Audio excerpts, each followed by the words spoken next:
right, first up this morning, confidence is a great trait, but why do so many people struggle to attain it both personally and professionally?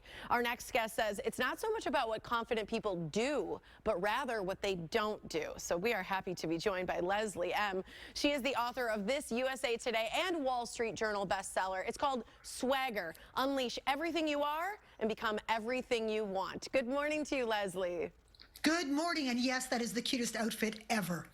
Thank you. It's from one of our sponsors coming up. I'm so excited about it. It's Fabulous. Super cozy as well. So I love this. I love the fact that you talk about this is not about what people do. It's about what they don't do. Because I think so often, you know, they always talk about mimicry and, you know, it's the best form of flattery. But maybe it's looking at things that they don't do that we need to pay attention to. Correct? Yeah, that is kind of the mark of authentic confidence. About you can't always see it shining because it's in the choices that you make. Absolutely. So I want to run down some of these points because you've got several things we can pay attention to.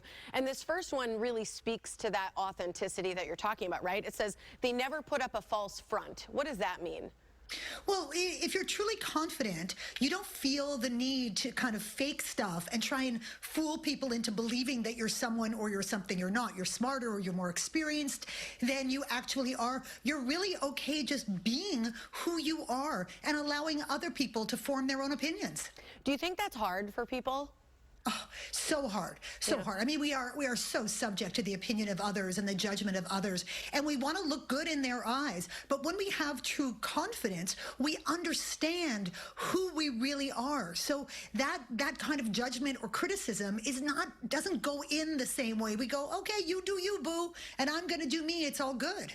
Yeah, it's true. And sometimes maybe some of that comes with age. Maybe that some of it just comes with self-reflection. I love the next point you say is that they don't try and be people pleasers. We hear so much about yes-sayers being depleted.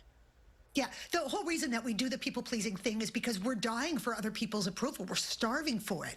And when we stop doing that, we need to focus on internal validation instead. And internal validation is the most powerful thing because you choose it. You're not walking around waiting for other people to give it to you. So you don't worry about giving away your center, your beliefs for other people just to get their approval. It's not a good look. Oh, I love that. And I totally agree with you. I think all happiness and everything is all inside us already. They don't compare themselves to others. This can really rob happiness from us.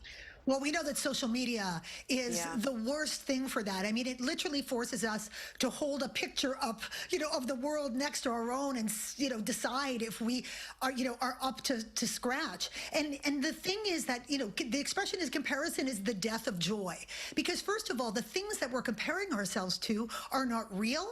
And then we're not celebrating what makes us wonderfully wacky, unique, idiosyncratic, beautiful, because we're only looking at it through the lens of, is other people doing, you know, are they doing the same thing? Are they the same as us? We should strive to be different. And when we are different, we worry way less about comparison. Well, it's easy to kind of get in that scarcity mindset when you compare yourself with someone, right? Like they're doing so much more, you know, someone who's looking to write a book could look at you and say, well, I mean, look at, she's done it. She's already made the list. There's no room for me. But I think, you know, and I feel like you would agree there's room for everyone. Oh, abundance, abundance. There is space for everyone. There is room for everyone. There is success for everyone. And you don't have to take it away from someone else in order to have it for yourself. Just go get it. There's plenty of it waiting for you in the world. I'm living proof of that. Oh, I love that. Okay, the next one is they don't judge or criticize. Oh, yeah. You know, when people are telling you their fabulous opinion about you all the time, it is a hallmark of insecurity.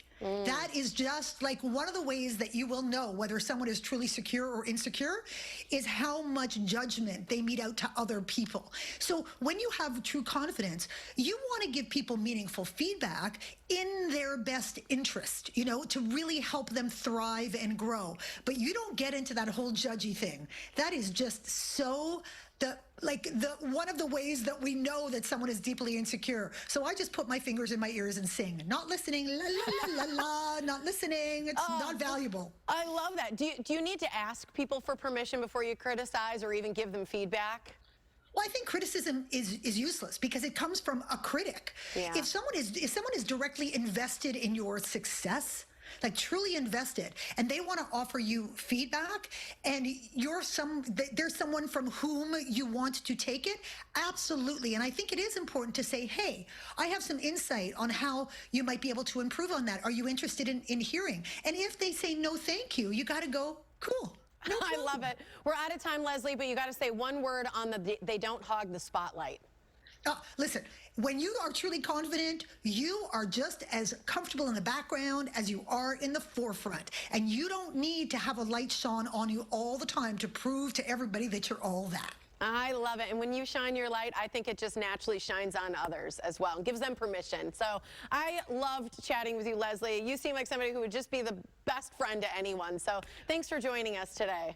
We can be friends anytime. Thank you so much for having me. It was really, really my pleasure. Oh, I love that. And again, here's your book. It's Leslie's book. It's called Swagger. You got to get a copy. Sounds fantastic. All right, still ahead on today's show, we're going to hear about the couple who raised their family in this home.